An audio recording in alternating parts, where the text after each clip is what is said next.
used deceit and manipulation the same way most breathed air. You could never trust what she was showing you on the surface. It made her a difficult opponent, even for someone as experienced as Celine in the art of deception and misdirection. "I'm so glad you enjoyed it."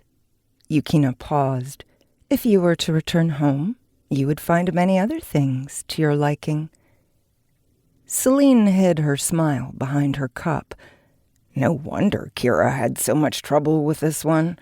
For someone as used to saying what she meant as Kira, it would be difficult to play these subtle word games.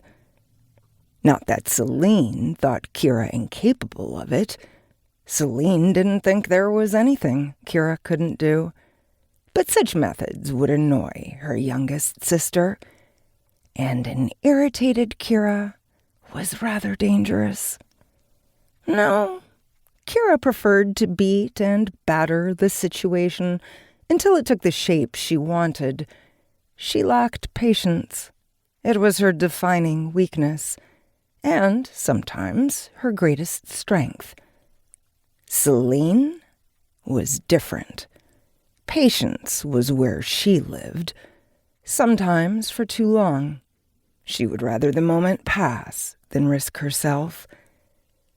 In Yukina, Celine saw a kindred spirit. Each understood that words were a weapon every bit as dangerous as a blade, that it took a deft hand to shape and mold them to their maximum potential.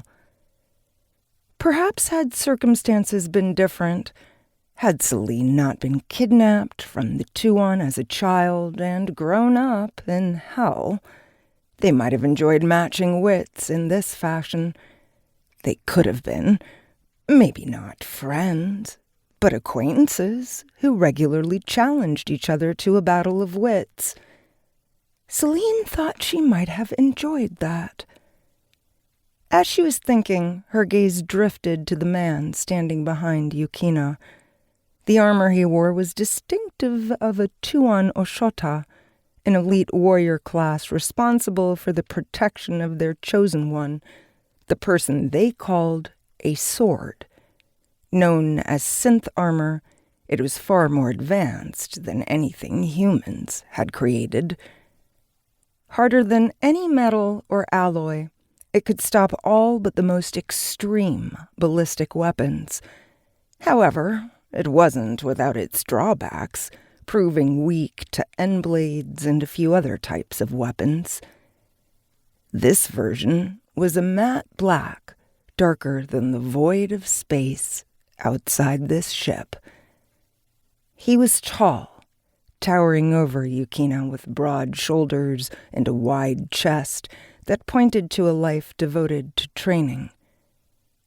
Despite his size, he was trying not to seem dangerous, and doing a bad job of it. Celine suspected that the reason for that was his eyes. They were the first thing you noticed about him, a gold that was striking against his light brown skin. He watched Celine with the kind of intensity that said he was trying to peel back her skin to study what lay underneath it. "See something interesting?" he asked. Celine played with the handle of her cup. The revelation of secrets was a delicate thing. Too much, and you risked destroying the very thing you hoped to help. Too little, and nothing ever changed.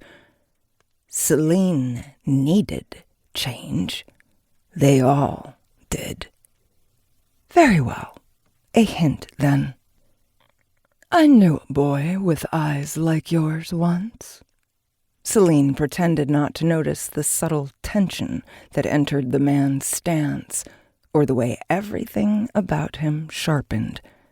The man tried to stare Celine down, a predator in that moment, before it struck. "And what happened to that boy?" Celine occupied herself with her cup and the liquid inside. Done with this topic for now.